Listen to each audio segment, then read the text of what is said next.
Welcome back to Product and Solution Thinking. I'm Amy, and today in Part 3, we're tackling one of the most dangerous traps for any product team: the difference between real feedback and simple validation.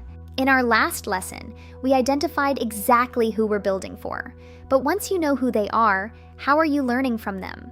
Most teams build something, show it to people, hear, "That is really cool," and go right back to building. But I want to be very clear, that is not a feedback loop. That is a comfort loop. The critical difference between the two is whether what you heard actually changed a decision. If you're collecting feedback but nothing is shifting, not your scope, not your assumptions, not what you're building next, then you aren't really learning. You're just accumulating validation. And remember, the team that learns the fastest wins. So let's start with a simple question. When did you last talk to a real user or a potential user? And more importantly, what did you hear in that conversation that actually changed how you think? I don't mean something that confirmed what you already believed, I mean something that fundamentally changed it. If you haven't been surprised lately, you probably aren't looking hard enough for the gaps in your thinking. Real feedback should be a catalyst for change, not just a pat on the back for your initial idea. Second, what is one assumption you're currently making that you haven't tested yet?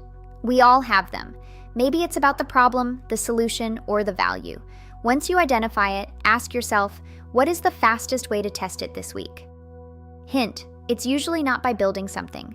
The fastest way to test an assumption is by talking to someone or observing them in their natural environment. Building code to test a belief is an expensive way to find out you were wrong. Get out and observe the friction firsthand. Third, how do you know when someone genuinely finds your product valuable versus when they're just being polite? This is the signal versus noise problem. A "that's great" is almost always noise. You need to look for something they do, not just something they say. Look for skin in the game. If an HR manager tells you they like your demo, that's nice. But if they send you their actual CV folder that same afternoon so you can run a real test, that is a signal.